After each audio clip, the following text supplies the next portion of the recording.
Sabi ng kaibigan mo, lahat daw mali ang mundo. Tawa ng tawa sa pwesto ko, pero tingnan mo, masaya pa ako. Lumaraw sa pero ako ang bida rito sa saliw ng hamon. Siya ang komentaryo, ako yung palabas. Kung siya ay palad, ako yung guhit na matalas. Bakit ba lagi na lang sugat ang laman ng bawat litanya niya? Pero sa salamin ko lang nakikita kung gaano ako kumikina. Magandang hapon sa lahat ng mga palawenyo maging sa buong universe. Welcome po tayong lahat na subaybayan ang programang Hitik sa Impormasyon, ang isyong panlipunan, balita at komentaryo dito lamang sa Bigwas News Philippines.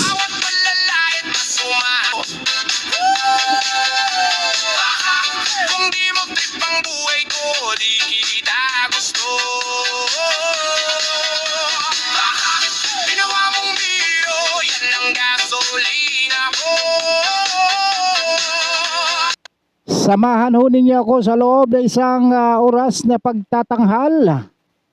Walang personalan, trabaho lang tayo mga kaibigan ko at mga kababayan. Don Robert Ramiro ang maghatid sa inyo ng mga balita at paalaala sa lahat ng mga nagmamalasakit sa sambayanang Pilipino. Mas lalakasan ko pa tong sigaw ko. Ang sabi ng kaibigan mo, lagi nakaabang sa maling galaw ko. Baduy ka, kulang ka, hindi ka pasado. Pero siya yung unang nakikikain. Ang headline natin ngayon hapon mga kababayan ay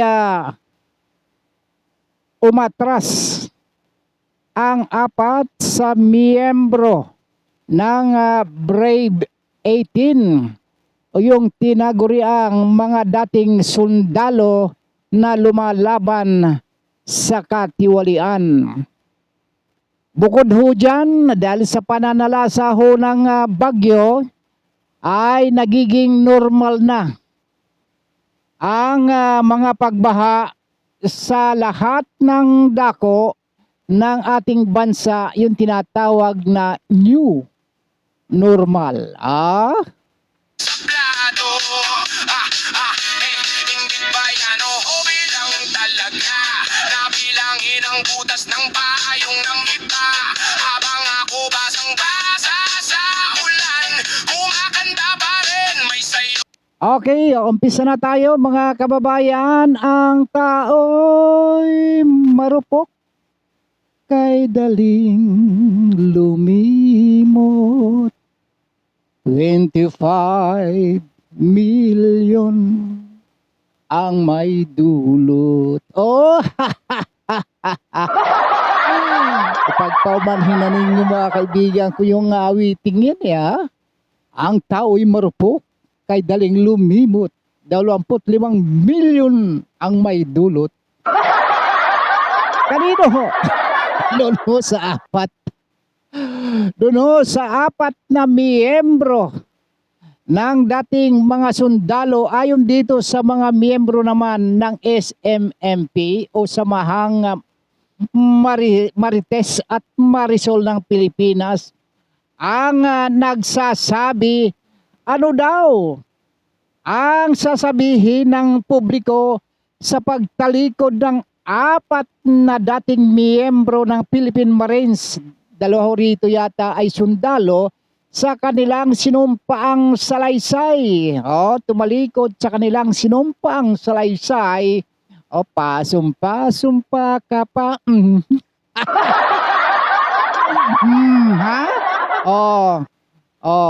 Laban ho kay Pangulong Pangulo na President di ba? Galing. Ferdinand Romualdez Marcos Jr.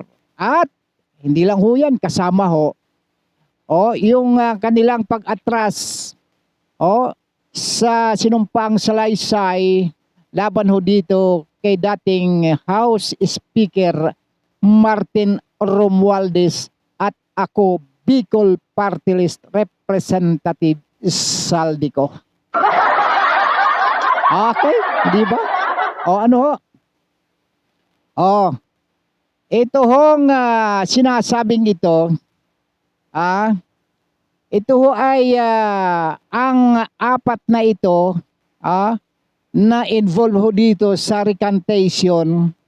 Ito ho yung mga personalidad na dating miyembro ng Sandatahang Lakas na di umunoy nag-deliver ng mali-malitang pera sa mga nabanggit dito ho kay President Bongbong Marcos dyan ho sa Ilocos Norte yun ho dito ho naman sa Forbes Park sa bahay di umano ni dating House Speaker Martin Romualdez. Ito hong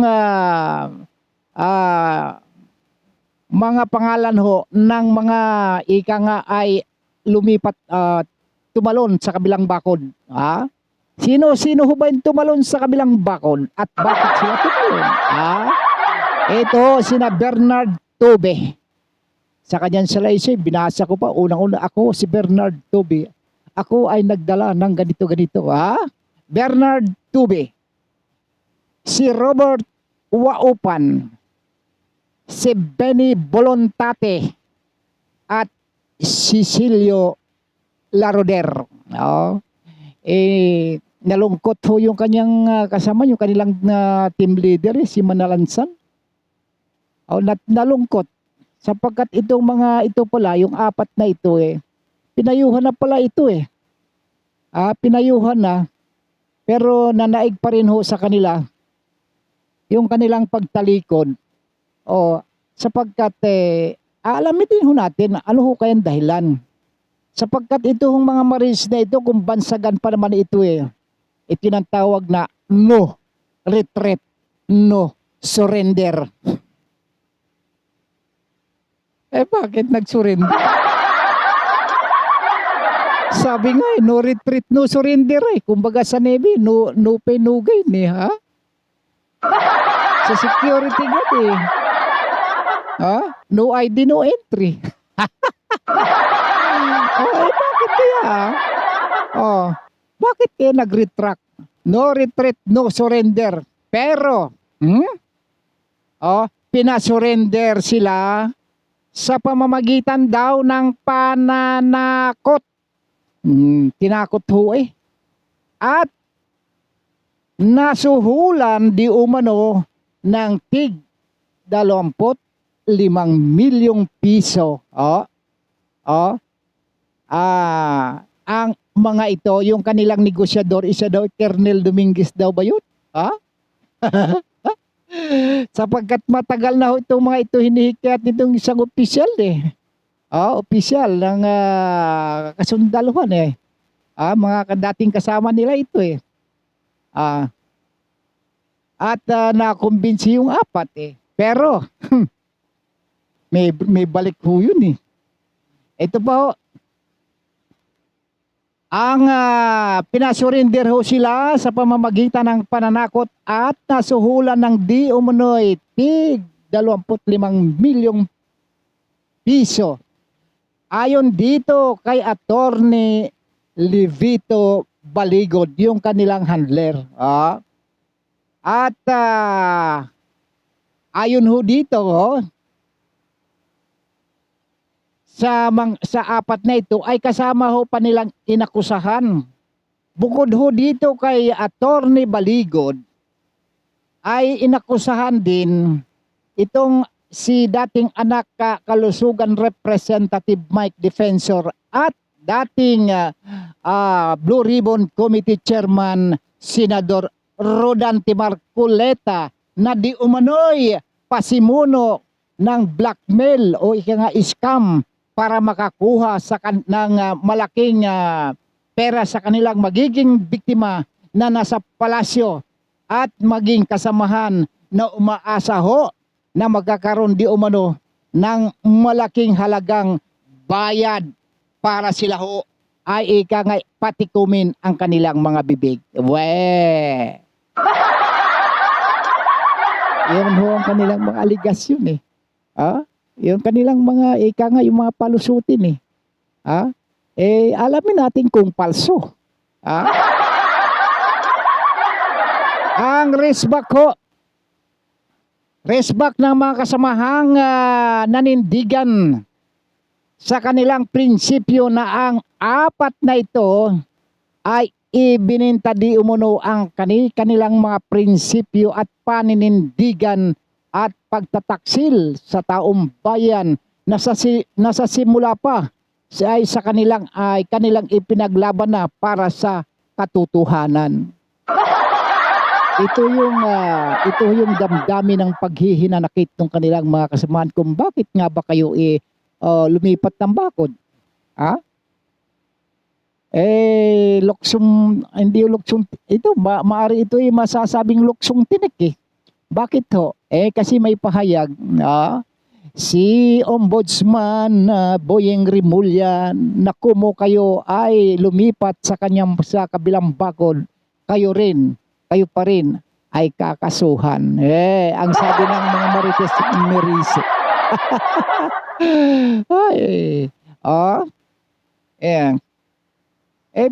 Alamin ho naman natin. Itong si Manansala, yung kanilang team leader eh.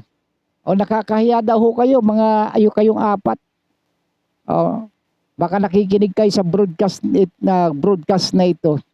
Dito sa Bigwas News Philippines. Sabi ho ng inyong team leader, nakakahiya kayo. Kayo ay naglilingkod sa pera. Sa pera daw ho kayo naglilingkod sa kabila ng katotohanang nangyayari ho sa kasalukuyang lubog sa baha ang iba't ibang dako ng bansa. Baha anywhere, mga congressman at iba pang opisyal ng pamahalaan ay somewhere na lang sila. Somewhere to be found.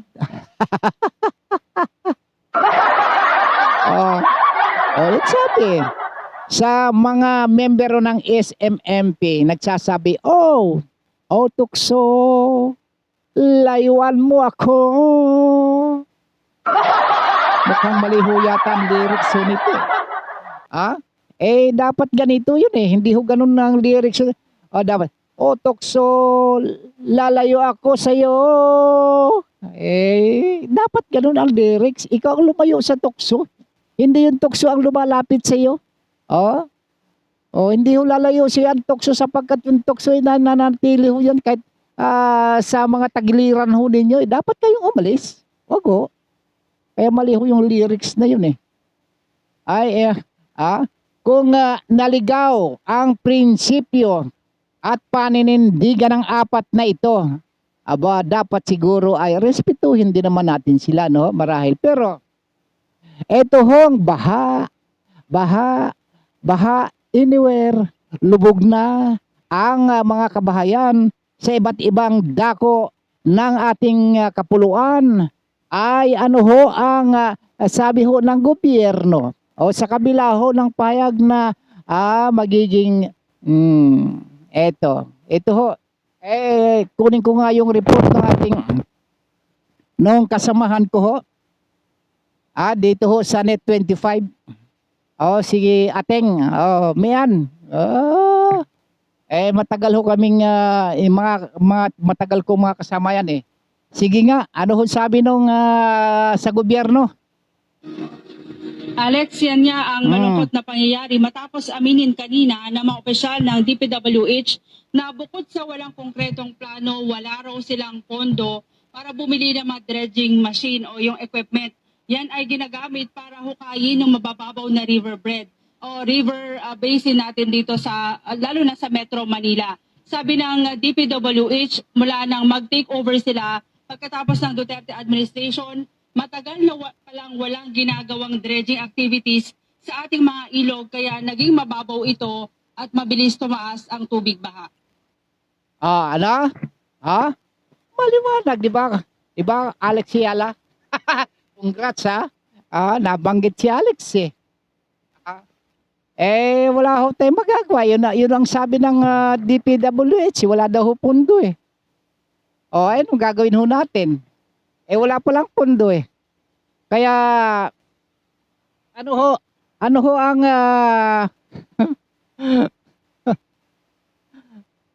ano ho ang masasabi ho ninyo mga kaibigan? Yan ho daw bagong normal. Mamaya pupunta ho natin yan. Pupunta natin yung bagong normal na yan. Normal na ho yan, yung walang pundo. Ay dito pa rin ho yung sinasabi ho natin dito sa apat na ika nga ay irespeto naman natin sila sapagkat marahil hindi ho natin alam kung bakit hindi ho nila nakayanan yung pressure at gutom na kanilang nararanasan ng kanilang mga pamilya kaya sila ay sumurrender. Sinurrender yung kanilang paninindigan sa paglaban sa katotohanan kasi hudang tawagin silang mga traidor ng kanilang mga kasamaan. Hindi tunay na sundalo o kaya mga oportunista. Mga oportunista na ho itong mga ito. Huwag naman kanong maghusga. Matindi naman kayo. Alam ba ninyo yung pinagdadaanan ng apat na sundalo Dapat magiging considerate naman tayo, hindi ba? Kaya nga ang sabi, tukso. Ganyan talaga kung gusto mo makaiwas sa kaso sa inaakala mong hindi ka na makakasuhan ay di doon ka. Anong ginawa ho ni Chis Escudero? At sino pa? Ni Villanueva di ba lumipat ba? Ngayon mga hurado ho Senator Judge. Eto ho, kayo ho, hindi naman kayo Senator Judge. Meron na ho nakaamba ho sa inyo sapagkat sabi ni Ombudsman Buing, hindi raw kayo makakalusot, kakasuhan pa rin daw ho kayo. Pero doon ho muna tayo sa inyong personal ho na damdamin ho. Ika nga kung bakit nga kayo sumurrender na kisihudang kayo itawagin ng mga SMMP members at maging ng inyong mga kasamahan, inyong isinurrender yung inyong mga paninindigan at prinsipyo at kayo itinawag ng mga oportunista. Ba? Huwag naman natin silang ganunin mga kaibigan. Sapagkat hindi natin alam yung kanilang kung ano ang direksyon ng kanilang tinatahak laban ho dito sa katiwalian na kanilang ipinaglalaban. Kumbaga nasukol na ho yung mga ito kaya sumugal sa sitwasyon na nais nilang gumaan ang kanilang pasan, yung kanilang pasan-pasan sapagkat mahirap mapanganib ang makikihamok para sa katotohanan laban sa mga makapangyarihang puwersa. Hindi ba totoo yan? Sige nga. Kalabanin mo presidente. Kalabanin mo si dating House Speaker Martin Romualdez at iba pang mga mabibigat na mga personalidad sa ating gobyerno. Sige. Itrililing lang itrililing. Ay, huwag ka naman bastos. Igalang mo naman yan. Dati naging senador din naman yan. Si Senador Trillanes, Sani. Busani. Ayaw kitang tawagin ng ganun. Kasi pagkat marunong din naman akong rumespeto. Ito nga mga apat na ito. Nire-respeto ko yung kanilang mga paninindigan sapagkat hindi natin alam. Yung kanilang mga pinagdadaanan, hindi ko sinasabing ipinagtatanggol yung kanilang kamalian. Kundi yung ating binibigyan lang natin ng katwiran, maaring ito ay isa sa kanilang mga katwiran. Sapagkat kung paano sila nasukul ho doon sa mga panggigipit at sila ay natukso doon sa offer na 25,000, sumugal na ho sila. Doon ho sa sitwasyong na para lamang ho sila ay gumaan yung kanilang pasan-pasan na hirap. Bagaman mapanganib, na makihamok para sa katotohanan laban sa mga makapangyarihang puwersa. Bilang isang mamamayan, mga kaibigan ko, bilang isang mamamayan, iwasan na lang na ho nating batikusin itong mga dating sundalong tumiwalag sa naunang ipinaglalaban nila at pumanig sa karuwagan. Ang batas na ang magpapasya sa kanila, mga kababayan ko. Kung meron ho, kung naniniwala ho yung mga SMMP na meron hong karma, sila naman ho ang magpapasan ho niyan. Huwag naman ho natin silang pabigatan o nung ating mga akusasyon o kaya na ating pagbintangan sila sapagkat hindi ho natin alam yung pangangailangan ng kanilang mga pamilya. Sa kabila ho ng kanilang pagpapasya, yung kanilang ginawang aksyon, maging ito ay magiging kabaligtaran yung magiging kahitnatnan sa kanilang inaasam, sapagkat meron na hong sinasabi si Ombudsman Boying Remulla na sila ay kakasuhan pa rin kahit nag-recant na sila sa kanilang sinumpaang salaysay. Yan ho ang maliwanag Kaya ho yung mga kasamahan po nilang mga dating sundalo din, nang hinayang, nalungkot, sapagkat ang akala siguro nila, bakit ka tumiwalag pa? Kakasuhan din pala naman kayo. Kaya lang, ang tanong ho natin, naibagay na bang buo yung 25 million? Kung ako man, dapat kunin ko muna yung 25 million And 25 million bribe o kaya iba cybercrime naman siguro ang inyong ang ipapataw na kaso sa inyo, di magpiyansa na kayo, gamit na ho yung 25 million. Magpiyansa na kayo. May matitira pa kahit papaano. Ang hindi ho ang matitira ho sa inyo, yung panlalait ng mga kasamahan ninyo, maging yung netizen na ika nga ay hindi ho sang-ayon sa inyong ginawang aksyon. Sa kabila ho niyan, ano ho ang pinakaugat ho niyan kung bakit yung mga yung mga ipinaglalaban ay tungkol ho diyan sa flood control. Para ho malaman, ano ho ba saan ba talaga napunta yung trilyon na pera ho na nawawala sa kaban ng bayan. Siguro nasa isip ho ninyo, ay doon naman kinuha ito di dapat makibahagi naman lang tayo. Sila na lang ang nakikinabang niyan sa perang yan pera din natin yan na kanilang kinuha dapat kung makakuha din tayo, makapaksi man lang kahit kunti. Sapagkat yung 25 million kumbaga sana barya lang yan ito ho may pahayag ho dito ang presidente sa mga pangyayaring yung mga bagyo na yan. Ang sabi ho ng presidente, bagong normal na ho yan. Ang pagdami ng bagyo, ito dalawa magkakabit na bagyo.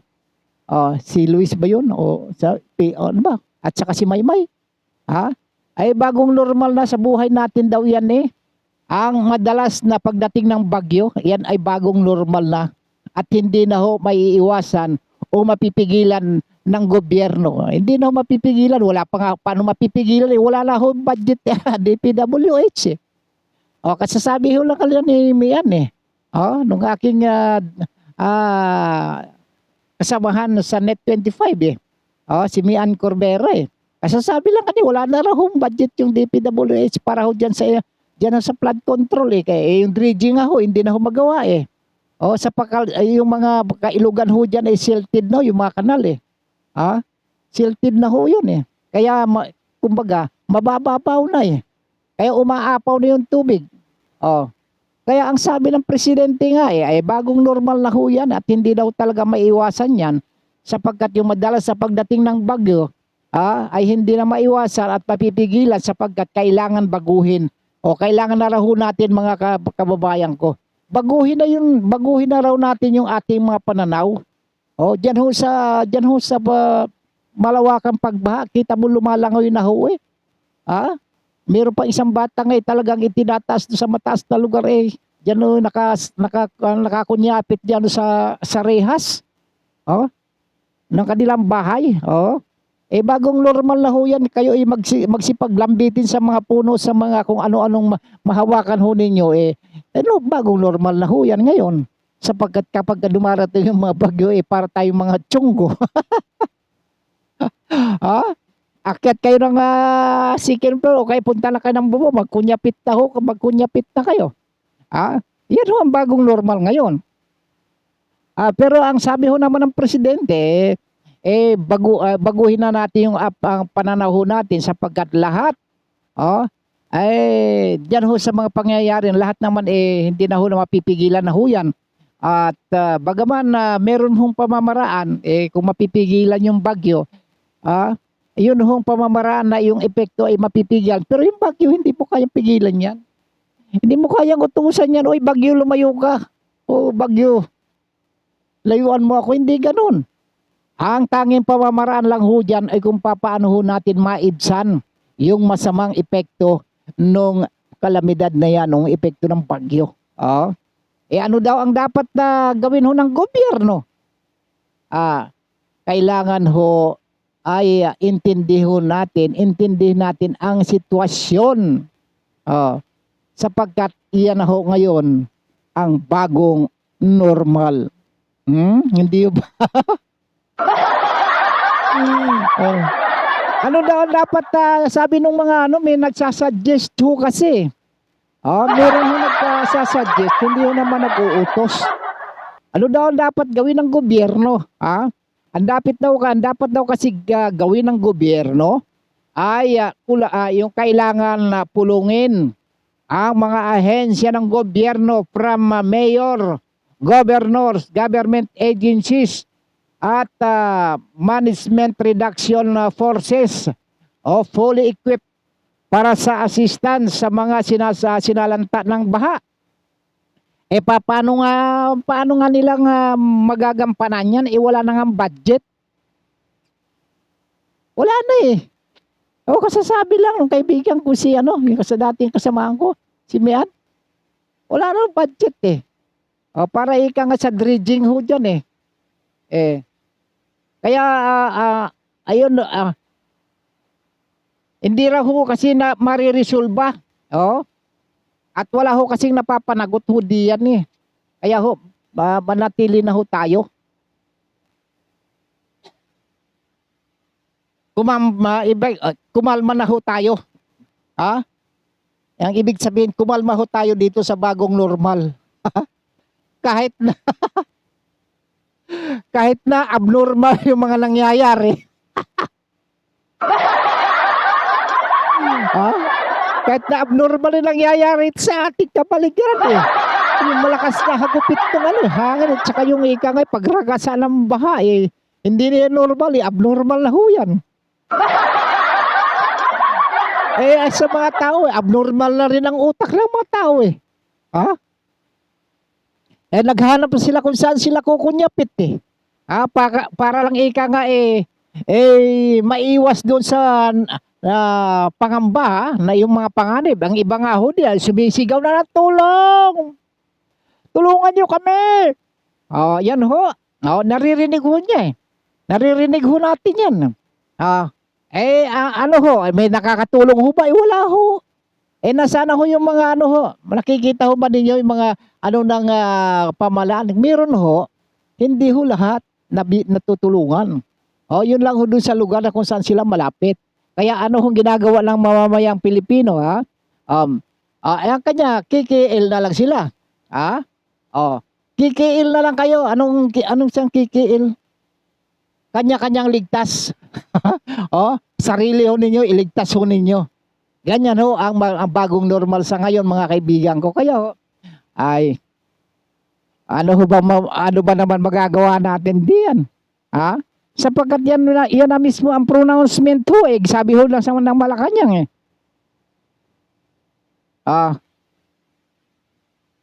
Eto pang isa Etong sino ba itong isang loko-loko na ring are? Masasabi mo nating loko-loko? Tingnan nga natin. Sino ba itong mamang are? Tinitingnan ko meron ho, isinusulong daw ho sa Kamara na isang kontrobersyal na panukalang batas na naglalayong magpataw ng parusang kamatayan sa pamamagitan ng firing squad. Ito pala ho yung si Naalala ko na itong taga Zamboanga, si Representative Kaimer Olaso. Nakikita, inuulit-ulit niya ito, pinapaalala sa atin yun. Ipapiring squad daw ho itong mga ika nga sangkot sa katiwalian eh. Kaya meron hong nabasa ho akong item na ika nga meron na raw ho lilikidan na raw ho sila ng mga opisyal ng gobyerno ho. Yung mga congressman. Ika nga meron na raw mga vigilantes ho dito na maglilikida sapagkat bakit daw ho ganun ang gagawin ho nila sapagkat daw wala daw ho naman nangyayari. Wala ho nangyayari doon sa panawagan ho. Na ika nga ay panawagan ng Iglesia ni Cristo noong mga sila nagrarally pa. Na ika nga 3 beses na ho sila nagpaalaala sa gobyerno. Gusto nyo bang ipatugtuguli yung We Are One? Wag na. Sapagkat nakakabagbag damdamin sapagkat ang sabi naman ng Malacanang, umaksyon ho ang Malacanang na ika nga ay sa panawagan ho ng Iglesia ni Cristo. Meron ho may action din naman. Doon sa panawagan ng INC, sa kanilang pagrarally ho ay ika nga ay umaksyon ang palasyo. At ang sabi dito ay ilantad ang mga umabuso sa pundo ng bayan. Lantad na ho, hindi na ho ilantad, lantad na eh. Hindi na kailangang ilantad pa. Ang kailangan ho dito prosecute na. Anong ginawa ng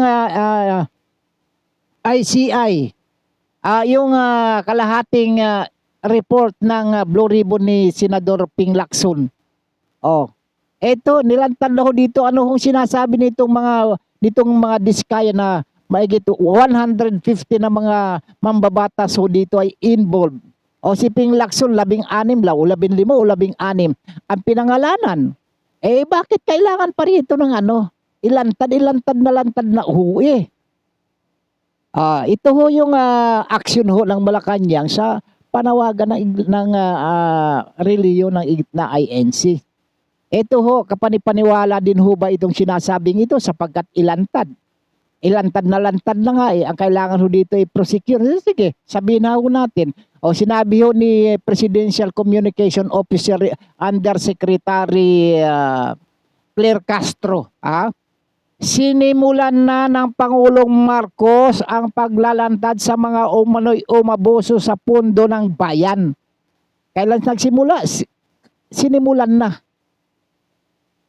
Mag-isa bata. May 1 taon na eh. Ilang buwan na lang, 1 taon na eh. Magdi-December na. December na ito. Pambihira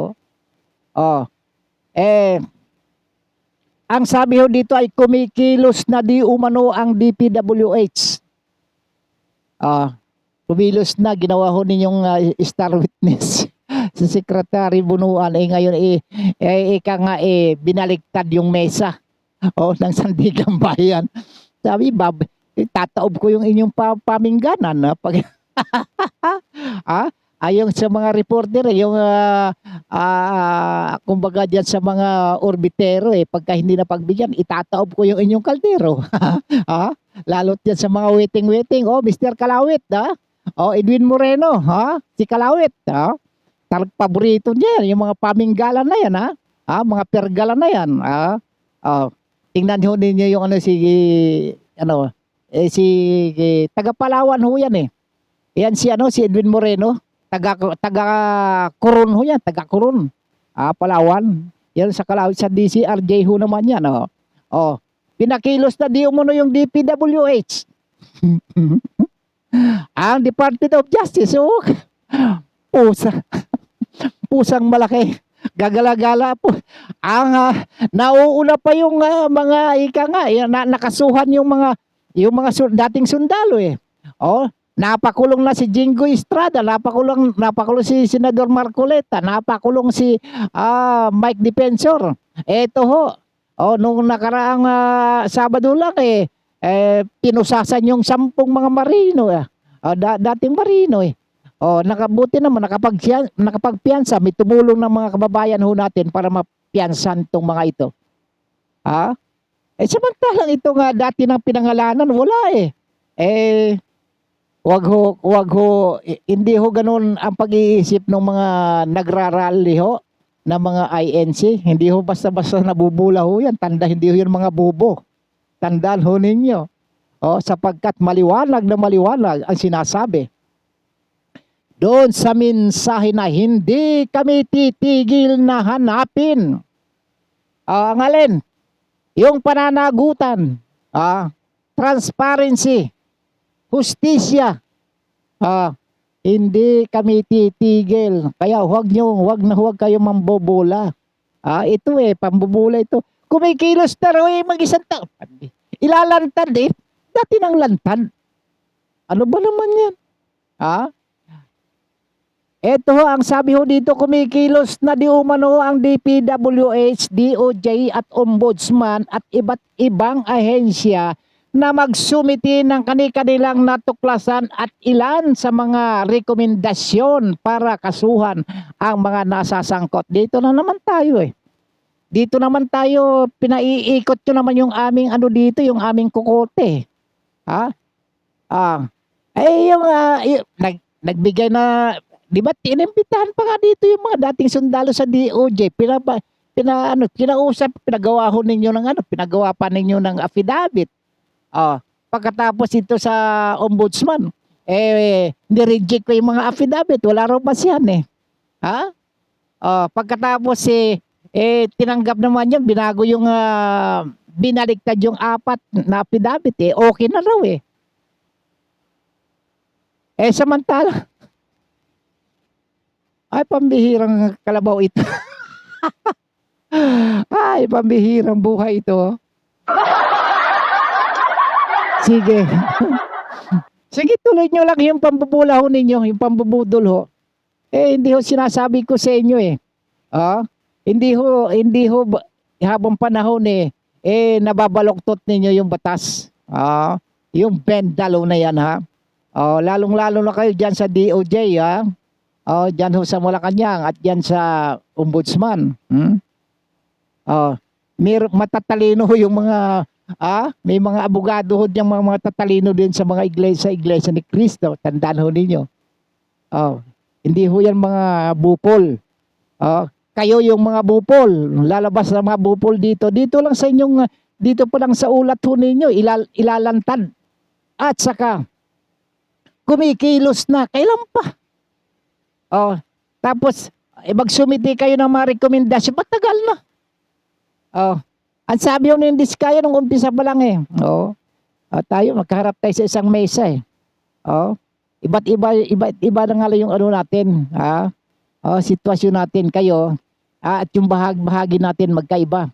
Maaring sa kanya malaki, sa akin maliit. Yan. Pero lahat kayo sa isang mesa, kayong lahat ay tumanggap. Hindi ba? Hindi ba isa na rin ho yung sa pinaka-ika nga umpisa para doon kayo mag-investigate. Anong ginawa ho ninyo? Ikinulong. Lahat ho ng mga nag-i-investigate, naglalantad ho ng mga anomalya, kinukulong ho ninyo. Hindi naman ninyo iniimbestigahan Kasi isang kalokohan ho yan, sinasabi ho ninyo. Isa pa. Yun hong ang palusot pa nitong gobyerno ito daw ho ang hakbang ho na ito. Yung ika nga yun ho, meron ho kayong natuklasan ng mga anomalya, isumiti daw ho ninyo. Ito raw ho ay hakbang, ito raw ho ay bahagi ng pagpatupad ng rule of law. Ika, di nga. Sure ka? Justice delayed, justice denied? Sure ka dyan? Ito pa. Ito raw ho din ay bahagi ng due process. Isa pa rin ho yung sinasabi. Rule of law, due process. Magkasama, lagi ho yan. Magkaano ho lagi yan magkadikit ho lagi yan magkakabit ho yan yan ang sinasabi ho natin At ang sabi nga, habang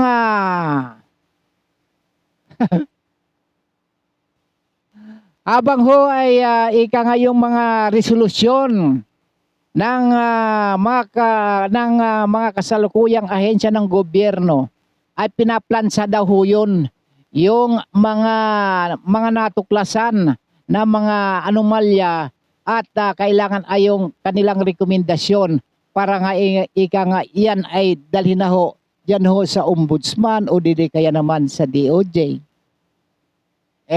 Pinipili lang naman ng DOJ yung kanilang iimbestigan eh. Ang iniimbestigan nila yung kalaban eh. Yung ika nga ay hindi ho siyang ayon doon sa gusto ng Malacanang eh. Pagkasalungat ka doon sa gusto ng Malacanang, ikaw ang unang iimbestigahan.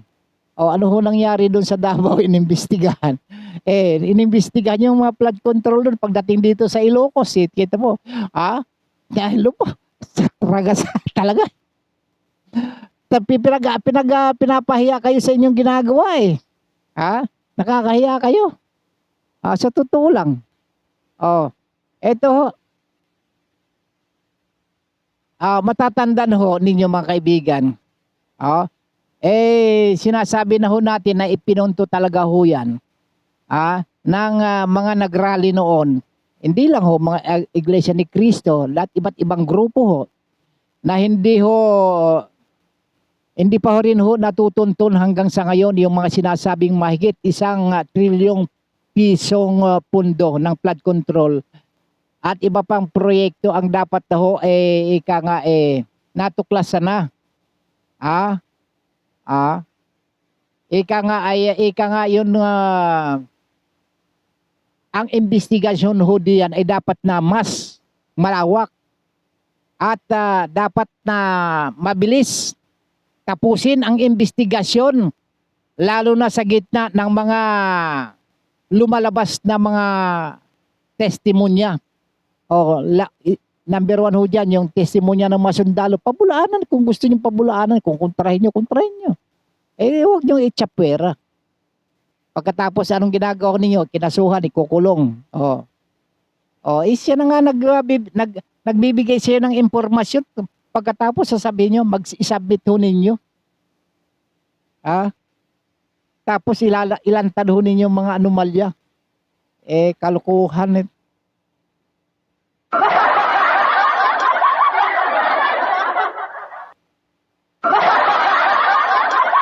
Kung sa social media, kaigit na sila.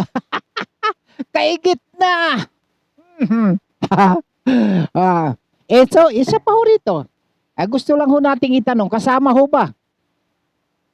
Sapagkat yung itong figure na sasabihin ko sa inyo, yan ho ay nasa tungki na ng inyong mga ilong. Kasama ho pa sa iimbestigahan kung talagang sincere ho kayo. Hindi ho kayo nambubudol. Hindi rin ho kayo mga sinungaling. Eto, kasama ho pa sa iimbestigahan ang 214.3 billion 214.3 billion ang program appropriation na dito kinuha ang pondo para sa libu-libong flood control project mula 2023 hanggang 2024 lang yan.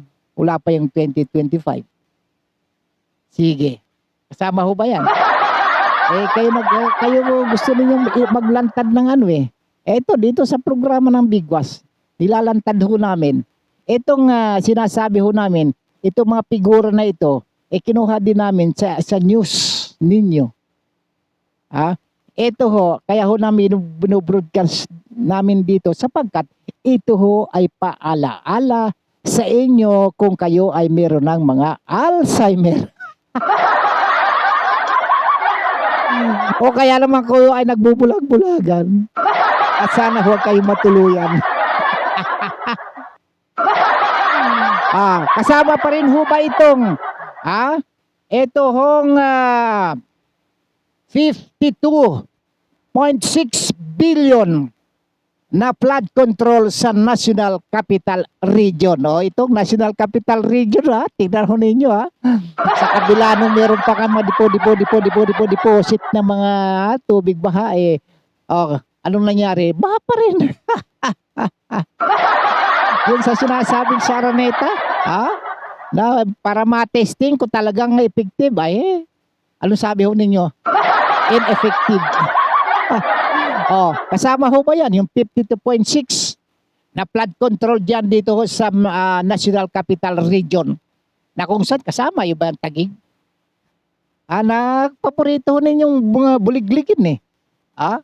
Samantalang yung ibang ano doon, ibang mga, dyan sa Mindoro. Isa pa yun sa Mindoro, meron akong talaan dito sa Mindoro eh. Magkano gayon? Itong si Arnold Namoco, doon sa lugar niya ito eh. Itong si Gerald Pacana, nasaan na ba si ano?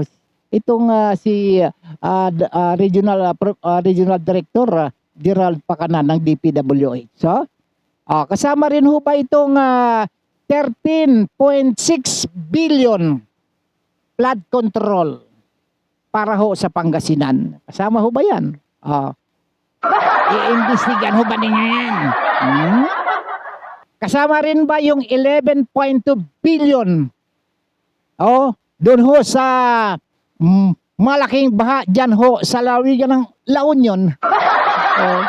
Representative magkano daw bayad? 5 milyon? Para patahimik. Paulo Ortega, congressman. Dyan ho sa lugar po, 11.2 billion na flood control dyan ho sa La Union. Kasama ho ba sa imbestigan ito? Hindi lang ho yan. Dito pa ho sa Cavite, Kibuying, sa Rimulya, dyan ho sa lugar ng mga Rimulya, ang 11 billion flood control. Kung taga-saan ba si Barsagan, Cavite rin ba to? Ayan ho. Yung 11 billion, kasama po ba sa imbestigahan yan? Nasaan napunta yung pera? Sa flood control ho dyan. Kasali ho ba yung 43.7 billion dyan ho naman sa Bulacan? Napakarami ho dyan talagang lisaw yung yung baha ay dyan sa Bulacan. Dyan ho talagang hindi dagat-dagatan dyan sa Bulacan.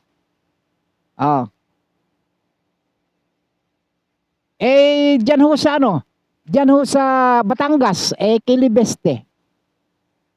Magkano ho ba dyan flood control? Si Gardiola ba yun?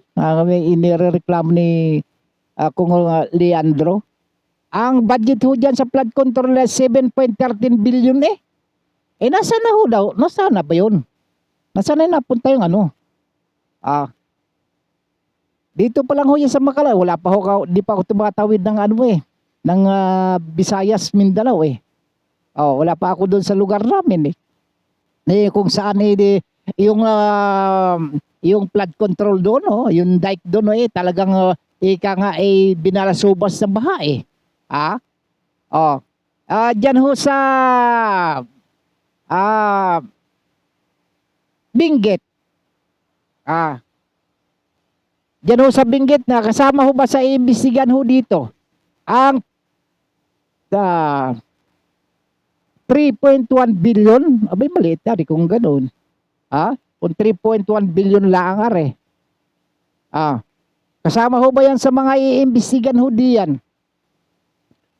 Para ho magkakaintindihan ho tayo sapagkat kayo din lang naman ang naghahamon din parang hamon yun ilalantad daw ho at isumiti daw ho yung nalalaman ho ninyong mga katiwalian sa gobyerno. Lahat ng mga government agency pinasusumiti para ika nga madali na itong makuha na ito kung matapos na itong flood control issue na ito. Ang tanong ho natin sa dami ho yung sinasabi ko sa inyo. Yan ho yung ilang ho, 6 pa lang ho ito kung kasama ho ito sa mga maiimbestigahan sabagat hinahanap ho ito. Hinahanap ho ng taong bayan ho kung saan na napunta yung mga billion ho dyan na galing ho dyan sa 214.3 billion na unprogram appropriation dyan ho sa DPWH. Oh, eto ho dito lang sa Metro Manila, tuloy-tuloy ho nga yung pagbawa pagbaha meron ho dyan 52.6 billion na pondo para dyan sa flood control Ano nung nangyari? Ayun ho bang ginawa yung catch basin dyan sa Araneta? Sa Araneta Avenue? Bukod ho dyan yung pang ghost project dyan ho sa Bay Fairview. Na ang balita ko iimbestigan si PM Vargas. Sapagkat yung kanya subdivision nandun daw yung flood control. Wala naman hong wala naman hong sapa o tubig na dumadala. Sobra. Ang bihirang buhay ari. Iyan ho ba? Ito na ho bang bagong normal na ho ba talaga tayo ngayon? Yung mga ganitong mga balita normal na lang ho ba sa atin na marinig ho natin na tayo pinagluloko?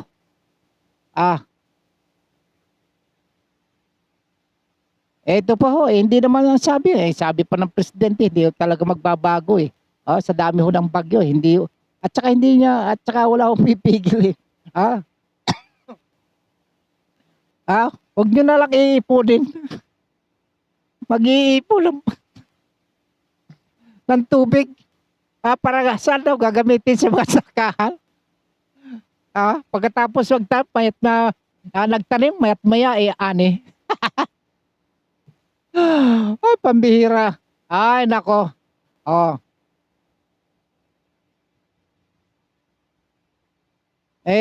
Makukumbinsi ba ninyo na baguhin na ang pananaw ng mga kababayan ho natin?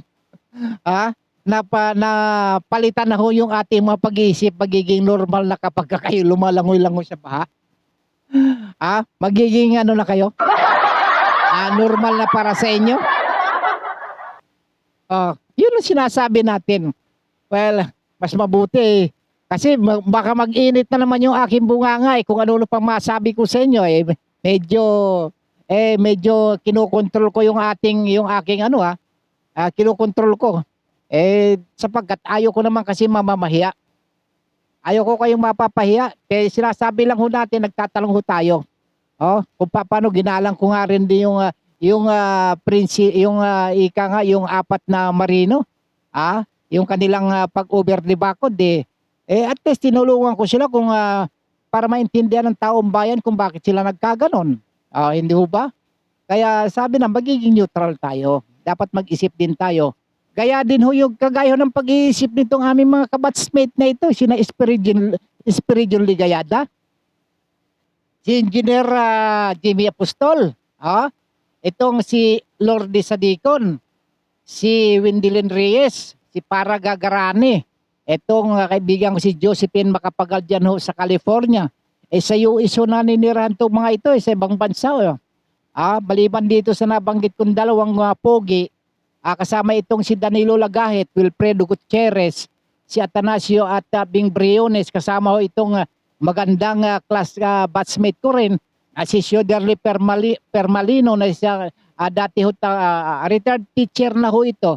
Si Miriam Barbosa, diyan lang ho yan sa Antipolo, diyan sa Barangay San Roque Si Josepina Cabintaramo, si Catherine James, si Vilma Cabantog, Nancy Roma, si Evelyn Lantong, si Marilo Octaviano, si Luz Mainit, Paterno at si Naida Gunira ba si Clementer Kanina nabasa ko Clementer binabati rin kita. Tsaka yung anak ng pinsang ko nauoperahan na naman sa puso sapagkat itong batang aray yan ay kusuki na ho yan ng Philippine Heart Center, si Ann Mariteris Ramiro. Kasama yung kanyang mama, si Marlene Ramiro. Ito ho taga Lucena ho. Pero ang angkan ho niyan galing ho Marinduque. Mga Marinduqueño yun ho yan. Kagaya ho nung aking yung angkan po namin, mga ninuno. Taga Marinduque. Si hindi pa ni-expect ho, tatawag ho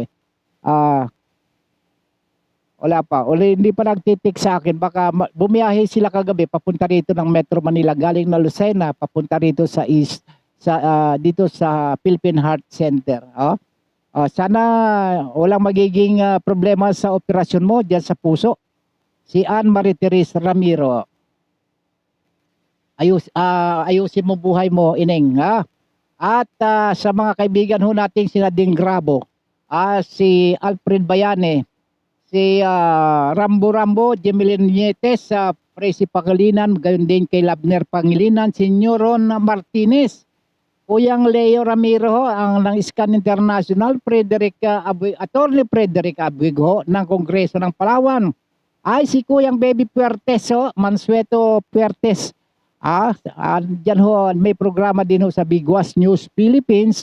At siyempre yung aming mayor ho, diyan sa Kahidukan Sibuyan Romblon, Mayor Greggy Ramos. At yung mayor naman ng San Fernando, Nanding Barin, sa Magdiwang, si Noel Joseph Marin Machon. At yung aming Lone District Representative, Budoy Madrona. At yung aming gobernadora, si Ma'am Trina Termalo Fabic. At siyempre, sa aming barangay captain ho, dyan sa Sibuyan, si Danao, Kahidukan Sibuyan Romblon, si barangay chairman Greg Villanueva, si Lydia Marasigan, si Henry Regala, si Roger Ragot, Raymond Galindo, JT Babaw, Arnel Rotone, Secretary na Manila ay si Evelyn Formanes, ang Treasurer ni Risa Maron at ang kanilang bookkeeper Vanessa Mesa. Sa mga kamag-anak ko, Ramiro family, si Kuyang Reynaldo na taga Bacara, Ilocos Norte na ngayon ay nasa Hawaii.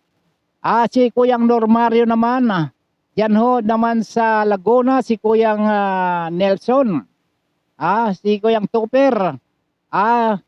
Si Kuyang Ised naman, ang kapatid ho niya si Pinsan Nueve, iyon ho na sa Marianas Island. At sino pa ba? Si Kuyang Emmanuel Ramiro dyan naman ho sa Burgos. Burgos, Ilocos Norte. At sa lahat ng mga sumusubaybay sa palatuntulang ito, maraming salamat mga kababayan kong Palawenyo. Ang Tabayanan ho ang programang Isyong Panlipunan, Balita at Komentaryo dito lamang sa Biguas News Philippines sa ngalan ng ating mga magigiting na kasama sa ating palatuntunan na Sinatek Aaron, Sinatek Leo. Yung ating program director, Sir Jeff Balahonda. Ang ating news director, Ma'am Rose Dingding, ating station manager, Ronnie Dave Abili, at ating general manager, Niyomi Kaskara. At siyempre, ang inyong nakasama sa loob ng isang oras na pagtatanghal, na naghatid sa inyo ng hitik na impormasyon, balita at komentaryo dito lamang sa Biguas News Philippines. Don Robert Ramiro ang inyong nakapiling. Sa daan, kung pangit daw ang trip ko, bakit kaya lagi niya akong sinusundan?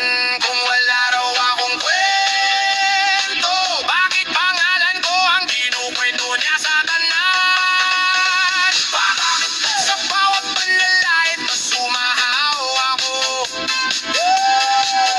Bakit kung di mo trip ang buhay ko, di kita gusto? Bakit ginawa mong biro, yan ang gasolina ko? Bakit mas lalakasan ko pa tong sigaw ko?